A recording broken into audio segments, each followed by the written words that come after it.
আসসালামু আলাইকুম। 1 কেজি আলুর কেজি 70 টাকা। 1 কেজি আলুর কেজি 70 টাকা। এখন বিষয়টা হচ্ছে, এটা হচ্ছে কাটিনাল আলু আর এটা হচ্ছে দেশি দেশি স্টিক। তো কথা হচ্ছে, আমরা সাধারণত যে জিনিসটা জানি যে দেশি আলু চেয়ে 10 থেকে 12 টাকা দাম কম থাকে কাটিনাল আলু, যেটা লাল আলু ওইটার। এখন কথা হচ্ছে, এই আলুও 70 টাকা কেজি, এটাও 70 টাকা কেজি।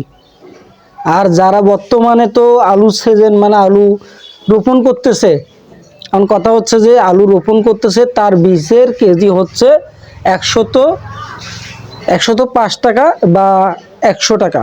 এখন কথা হচ্ছে, 1 কেজি বীজ যদি এবারকা 100 টাকা করে নিয়ে রোপণ করে, তাহলে পরবর্তীতে আমরা আলু এখন তো 70 টাকা খাচ্ছি, ওকে, তাহলে পরবর্তীতে আলু কত টাকা করে কিনে খাইতে হবে আমাদেরকে? আমরা সাধারণ মানুষ যাব কোথায়? আমরা সাধারণ মানুষ যাবটা কোথায়? সরকারের ধ্যান জ্ঞান শুধু ধনীদেরকে নিয়ে। তারা কি কারণে ইন্ডাস্ট্রি খুলতে পারতেছে না, কি কারণে এটা করতে পারতেছে না, কিন্তু কৃষক যাবে কোথায়? কৃষক যাবেটা কোথায়?